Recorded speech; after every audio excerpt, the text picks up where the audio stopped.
Hello, hope you are doing well and safe. If you are working in an organization that is certified with ISO standards, then this video is going to be very helpful for you. In previous video, we discussed about the external and internal issues and how they are identified, external and internal issues. In this video, we discuss about the template or format for the external and internal issues for the ISO standard documentation or proper implementation of ISO standards.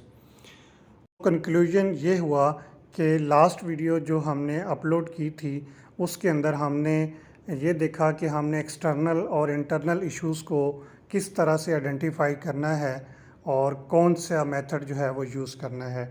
इस video के अंदर हम वो template देखेंगे, वो format देखेंगे जिसके अंदर हम एक्सटर्नल और इंटरनल इश्यूज़ जो है वो इनकॉर्पोरेट करेंगे for the ISO documentation.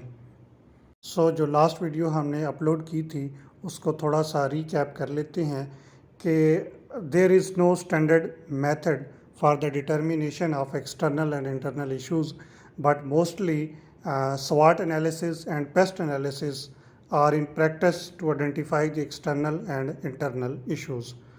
So what is SWOT analysis? SWOT analysis is the strength, weakness, opportunities and threats. Strength and weakness are the internal factors, while the opportunities and threats are the external factors that need to be considered while the identification of external and internal issues. Pest analysis. Pest analysis stands for to identify the political environment, economic, social, technological, environmental issues and legal issues. That is called pest analysis. We have to use these pest analysis method to identify the external and internal issues of the organization.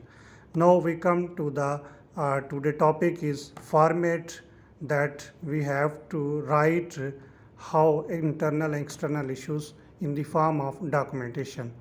This is the template or format number 1. You have to draw tables. In first column you should write factors. In second column write the issues arising from the factors. In third column write the type of issues, that is external or internal.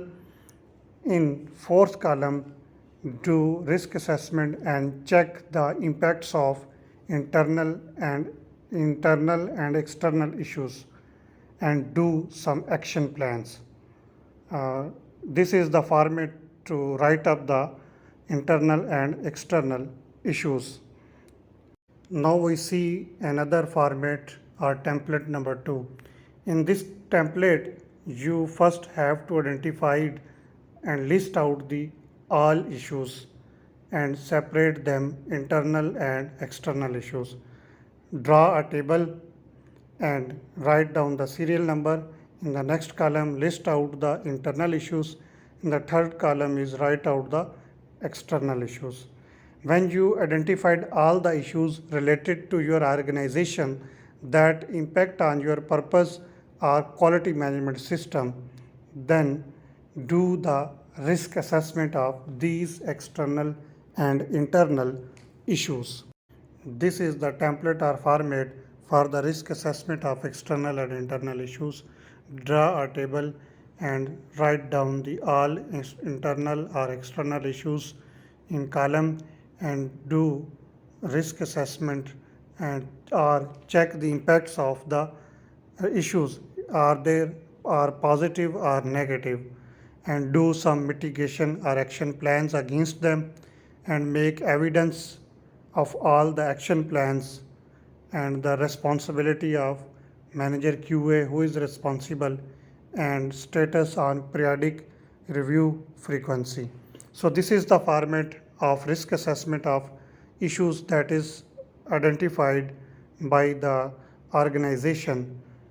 So I hope this video is very helpful for you to make a format for the external and internal issues and their risk assessment. If you like this video, please subscribe our channel for upcoming videos on other topics related to food safety, production operations, HSE, warehouse management, supply chain management,